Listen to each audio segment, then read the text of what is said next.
이동하면서 혹은 밥 먹으면서 편하게 들을 수 있는 시사의 참견. 안녕하세요 하고 여러분, 시사의 참견 진행자 전상욱입니다. 다들 연휴는 잘 보내셨나요? 바쁘지만 지금 가장 중요한 이슈는 무엇인지 궁금한 우리 학우분들을 위해 준비했습니다. 하루가 다르게 쏟아지는 수많은 뉴스들을 하나씩 꺼내 소개하는 What's in my news. What's in my news에서는 지난 한 주간 가장 뜨거웠던 사회 이슈 딱 2개만 꺼내 밀도 있게 떠먹여 드립니다. 오늘은 혁재하구님, 지민하구님과 함께하겠습니다. 안녕하세요. 안녕하세요. 한 주 동안 다들 어떻게 지내셨나요? 먼저 너 이제 수요일에 한 번 쉬어가지고 그렇죠. 좀 좋았던 것 같아요. 좋습니다. 저는 이제 저희 이제 축제잖아요. 곧. 네. 네. 이제 축제 첫 날차 이제 10 네. 며칠이죠? 5월 21일? 21일부터 21일이죠. 예. 5월 21일 이제 4시에 저희 3시인가? 이제 방송국 ABS 오픈 스튜디오라고 이제 있기 때문에 네. 많은 관심 부탁드리고요. 네. 오실 예정인가요? 저 그때 일정이 있을 것 같은데. 네. 아쉽네요. 애플워치가 경품이기 때문에. 또 여기서 네, 많은 관심 부탁드립니다. 깨알 홍보까지 해주셨고요. 이제 본격적으로 What's in my news를 좀 시작해볼까 하는데, 혁재하구님 오늘 가져오신 이슈 뭔가요? 네, 저는 이게 작년에도 똑같은 주제로 가져왔었는데 세수펑크입니다. 네. 세수펑크가 혹시 뭔지 아시나요? 말 그대로 네. 약간 예정된 네, 그 약간 예산안에 너무 넘어서는 돈을 썼다 이런 건가요? 혹시? 네, 비슷하죠. 이제 세수 이제 세금으로 들어오는 게 이제 빵꾸가 났다. 소위 이제 정식적인 표현 아니죠. 펑크가 났다. 네. 펑크가 났다. 그래서 지금 되게 심각할 수도 있다라는 겁니다. 작년에도 세수펑크로 저희가 다뤘는데 작년에도 제가 소개할 때 역대 최대치라고 했거든요.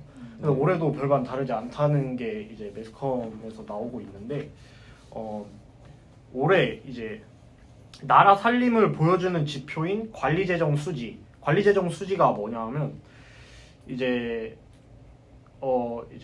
정부의 총 수입과 총 지출의 차이인 통합 재정 수지에서 매년 흑자를 기록하는 4대 사회 보장성 기금. 뭘까요? 그러게 뭔가요? 국민연금 국민연금. 기금, 이제 사학연금 기금, 산재보험 기금, 고용보험 기금, 이 4대 사회 보장성 기금을 뺀 것이 이제 관리재정 수지인데 이게 올해 1분기에 75조 3천억 적자를 기록했습니다. 이제 올해 전망하는 관리재정 수지 적자가 그러니까 1년 총 해서 91조 6천억 원인데 벌써 그거에 1분기 만에 82%에 달하는 규모에 도달했다는 게 지금 문제입니다. 그렇군요.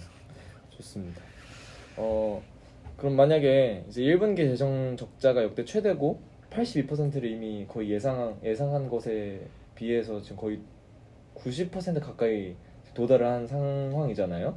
그러면 이제 2분기나 이제 이런 부분에서도 많은 우여곡절이 있을 건데 네. 이제 이 사안에 대해서 혁재하고는 어떻게 생각하는지가 좀 궁금한데요. 이게 지난해도 제가 아까 말씀드렸지만 사상 최대였거든요. 지난해 국가 채무는 1,127조 원이라고 하더라고요. 그래서 올해도 또 이렇게 펑크가 났다는 건데 그 이유를 찾아보니까 약간 법인세 쪽에서 이제 많이 들어오지 못했다고 하더라고요. 그 이유를 보니까 삼성전자, 그러니까 법인세 1등 삼성전자가 올해 얼마를 세금으로 법인세 얼마를 냈는지 아시나요? 원래 얼마 냈는지를 모르니까. 올해 0원을 냈습니다. 0원? 네. SK도 0원. 그 이유는 이제 이게 영업이익이 적자가 나면은 그 다음에 법인세를 내지 않는데 실제로 지금 적자가 났다는 것입니다. 이제 외국에 세금을 내는 해외 현지 법인이나 자회사를 제외한 별도 기준 영업이익이 삼성이 11조 5천억 원 적자가 났고 또 SK도 마찬가지로 적자가 났습니다. 삼성의 경우에는 이제 1969년 창사 이후 71년까지 영업 적자를 기록하고 재작년까지는 계속 흑자를 기록해 왔다가 이제 적자가 난 건데, 그래서 이제 총 52년 만에 적자를 기록한 거죠. 그래서 법인세를 삼성과 SK가 내지 않아서 되게 세금이 많이 안 들어왔다라는 게 하나의 이유로 꼽을 수 있을 것 같습니다. 그래서 뭐 이거 관련해서 정부의 입장은 일단 지금 벌써 82%에 달하는 규모를 지출한 거잖아요. 그 이유가 이제 1분기 재정 적자가 크게 일어난 원인으로는 경기가 가라앉는 것을 막기 위해 나라 돈을 연초에 빨리 푼 결과라고 설명을 했습니다. 그러니까 뭐 예견된 거라는 말인데요. 기재부에 따르면 올 1분기 정부가 쓴 돈은 넘어가고요. 그러니까 왜 이렇게 빨리 썼냐? 그것도 다 계획이었다는 건데, 1분기에 신속 집행 예산으로 썼다고 합니다. 그래서 작년 1분기보다 23조 2천억 원을 더 쓴 역대 최고 수준의 집행률을 보인 건데요. 이렇게 1분기에 많이 쓰고, 정부의 입장은 올해 남은 기간엔 나라 돈을 쓰는 속도가 1분기보다 느려지면서 연간 재정 수지가 전망치를 크게 벗어나지는 않을 것으로 보고 있습니다. 기재부 관계자는 추가적으로 추가 정경 예산 편성 등의 변수를 제외하면 연간 재정 수지는 예산에 맞춰 예상했던 범위 안에서 움직일 거라고 덧붙였습니다. 그렇군요. 아무래도 세수 펑크는 사실상 세금이 예상보다 덜 거쳤다는 이야기이기 때문에 이것 자체가 이제 세금을 사용하게 되는 다른 복지 예산이나 국가 예산에게도 상당한 영향을 미칠 것으로 보이는데, 1분기에 좀 이미 약간 예상했듯이 계획한 것처럼 지금 정부에서는 얘기를 하고 있단 말이죠. 과연 뭐 이제 신속 처리를 했기 때문에 이렇게 많이 쓰게 된 것이다, 우리가 이렇게 계획한 것이다처럼 얘기를 했지만, 과연 평상시와 얼마나 그렇게 다른가라는 고민도 하게 될 수 있을 것 같고요. 이 흐름대로 가면은 사실 어떻게 보면 예상을 뛰어넘는 세수 펑크가 발생하는 것은 당연한 이치 아닌가라는 생각도 좀 하게 될 수 있는 것 같습니다. 그래서 일단 이렇게 오늘 혁재하구님이 가져와 주신 세수 펑크에 관한 얘기 나눠봤는데요. 약간 뭐 말씀 더 나누실 거 있으실까요?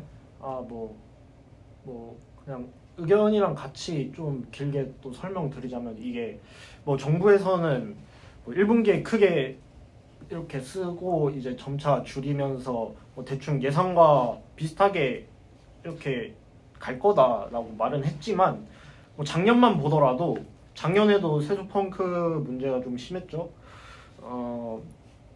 당초에 세수가 400조 5천억 원을 거칠 거라고 예상을 했는데 세수 펑크가 발생하면서 실제로는 344조, 그러니까 엄청 그 편차가 심했는데, 그렇게 하면서 또 문제가 많이 생겼거든요. 지금도 뭐 한국은행에다가 벌써 막 그 대출을 하고 있다고도 하더라고요.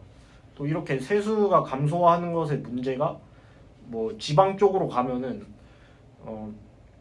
이제 지자체 재정에 편입되는 이 지방 교부세가 그 총 국세의 거의 20% 비율이란 말이에요. 그러니까 적지 않은 숫자인데, 그러면 그 지방으로 가는 세금의 이 총액도 줄어든다는 말이잖아요. 어쨌든 이제 지출을 줄이려고 하면은, 그러면 이제 지자체의 경우에는 점점 자생력이 떨어지고 있는 마당에 이렇게 정부에서 지방으로 뿌리는 교부세까지 감소하게 되면은 지방에서도 지방 경기 침체 문제가 점점 더 심각해지지 않을까라는 실제로 뭐 전문가의 관측도 있고, 그게 좀 문제가 될 것 같습니다. 네, 여기까지 세수펑크에 관한 혁재하구님의 의견까지도 들어봤습니다. 그러면 이어서 지민하구님이 준비해주신 UN 팔레스타인 지휘 승격에 관한 이슈 소개 부탁드리겠습니다. 네. 이제 UN 총회에서 안보리가 팔레스타인 가입을 긍정적으로 재검토할 것을 권고하는 이제 결의안이 통과되었다는 것인데요.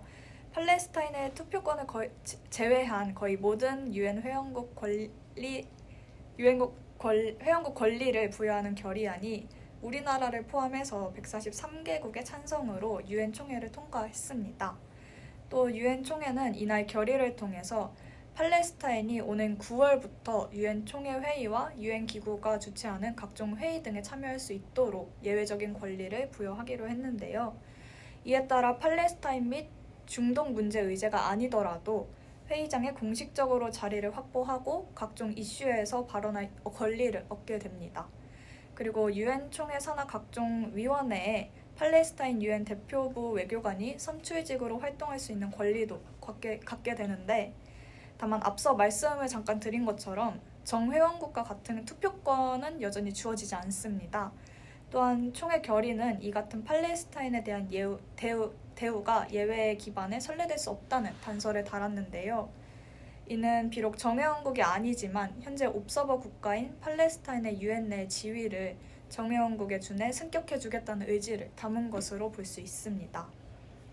이제 유엔 정회원국이 되려면 안보리 그리고 총회의 동의를 모두 거쳐야 하는데, 혹시 안보리의 안건이 통과되는 기준 알고 계신가요? 만장일치인가요? 아닌 말고. 네, 우선 안보리 15개 이사국 중에서 9개국 이상이 찬성을 해야 되고, 이제 5개의 상임이사국이 있잖아요. 이제 미국, 중국, 러시아, 영국, 프랑스 이렇게 5개의 상임이사국이 모두 찬성을 해야 합니다. 안보리 통과한 뒤에는 이제 유엔 총회에서 투표 회원국의 3분의 2가 찬성을 해야 되는데, 이제 팔레스타인이 이번에 처음 이렇게 한 게 아니고 2011년 그리고 현지 시각으로 지난달 4월 18일 계속해서 유엔 정회원국 가입을 신청했음에도 불구하고 모두 부결이 됐습니다. 이거는 상임이사국인 미국이 지속적으로 거부권을 행사해서 팔레스타인의 유엔 정회원국 가입이 통과하지 못했던 것이라고 할 수 있습니다. 이제 이에 대해서 각 나라의 반응을 살펴볼 수가 있었는데요.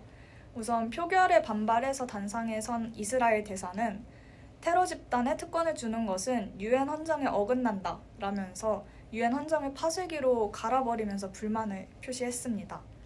회원국 요건을 규정한 유엔 헌장 제4조는 가입 요건으로 평화를 사랑하는 국가일 것을 규정하고 있는데, 이스라엘은 팔레스타인이 이 요건을 충족하지 못한다고 보고 있는 것입니다. 이렇듯 이스라엘을 포함해 미국 등 9개국이 반대를 했고, 영국 그리고 독일 등 25개국은 기권을 한 것으로 알려져 있습니다. 이제 우리나라는 이에 대해서 찬성을 했는데, 우리나라는 이번 안보리 표결에서 팔레스타인의 가입 적격성뿐만 아니라 가자지구 비극에 대한 국제사회 우려, 그리고 이스라엘과 팔레스타인 문제 해결 방안, 중동의 항구적 평화 달성에 대한 항의와 영향 등을 종합적으로 검토해서 고심한 것으로 전해졌습니다. 외교부 당국자는 21일 한국의 찬성표에 대해서 이국가 해법에 대한 지지를 재확인하고 이를 위한 정치적 프로세스의 추동력을 강화해야 한다는 분명한 입장을 표결한 것이다 라면서 설명을 했고, 글로벌 안보 지형 급변으로 존재감이 커진 글로벌 사우스와 협력을 견인하려는 의지를 보여준 측면도 있다라고 추가로 덧붙였습니다. 그리고 이제 한국은 1949년 유엔 가입을 신청한 이후에 안보리에서 구소련의 거부권 행사 등으로 수차례 가입이 무너진 끝에 1991년에서야 이제 유엔 가입이 이루어졌잖아요. 그래서 외교부 당국자는 한국은 팔레스타인의 유엔 가입 열망을 누구보다도 잘 이해하고 공감할 수 있는 국가다라면서 이번 찬성 투표 역시 역사 속에서 같은 열망을 공유했던 국가로서 공감대가 반영됐다고 할 수 있다라고도 말을 했습니다. 이제 마지막으로 팔레스타인과 수교를 맺고 있는 북한 또한 전적으로 지지 찬동한다라고 밝혔는데, 북한 외무성은 12일 조선중앙통신을 통해 대변인 담화에서 미국의 강권과 전횡을 위해 팔레스타인의 합법적인 민족적 권리가 무참히 유린당하고 있는 현 상황에서 상기 결의 채택은 매우 시기적절한 조치로 된다라면서 이제 팔레스타인의 인종 멸살을 인종 멸살 작전을 벌이고 있는 이스라엘과 직접 협상을 통해서 국가 지위를 부여받으라는 것은 결국 독립국가 창설을 포기하라는 거 아니냐라고도 말하기도 했습니다. 그렇습니다. 우선 팔레스타인이 UN 정회원 국가로서 발돋움하지는 못했지만 일단 의결권을 제외한 나머지는 사실상 가지고 있는 상태가 된 것이기 때문에 어떻게 보면 국가로서 세계적인 국가 중에 하나로서 인정받았음을 어떻게 보면 시사하는 그런 이슈라고 볼 수 있었던 것 같은데 정회원 국가가 되는 것이 사실 쉽지 않잖아요. 상임이사국들의 만장일치가 있어야 하는데 미국이 이스라엘과 같은 이해관계를 가지고 있는 와중에 미국이 팔레스타인의 정회원 승격 자체를 논의하고 있지는 않는 것으로 보이기 때문인데 아무래도 지금 팔레스타인이 전쟁으로서 많은 피해를 보고 있는 것은 사실이기 때문에 많은 국가들이 이 유엔에 모습을 드러내는 것 자체에 많은 국가들이 찬성을 했다는 것으로 알고 있는데 그런 의식이 좀 담겨 있는 것이 아닌가라는 생각을 좀 하게 되었던 것 같습니다. 혁재하고님은 이 이슈에 대해서 어떻게 간단하게 얘기해 주실 거 있으신가요? 네. 간단하게. 사실 미국이 반대를 하기 때문에 좀 잘 안 되는 건데 사실 미국도 이 두 국가 해법이라는 것을 굉장히 지지를 하고 있는 것으로 아는데 뭐 굳이 좀 잘 이렇게 좀 해줬으면 좋겠다. 뭐 어쨌든 네. 그렇습니다. 네. 그래서 지금까지 또 지민하고님께서 얘기해주신 팔레스타인의 유엔에서의 지위 승격에 관련해서 얘기를 해봤는데요. 저희가 준비한 이슈는 오늘 이렇게 두 가지였습니다. 저희에게뿐만 아니라 학우분들께도 유익한 시간이 되길 바라면서 이번 주 왓츠 인 마이 뉴스 끝내보도록 하겠습니다. 시청해주셔서 감사합니다.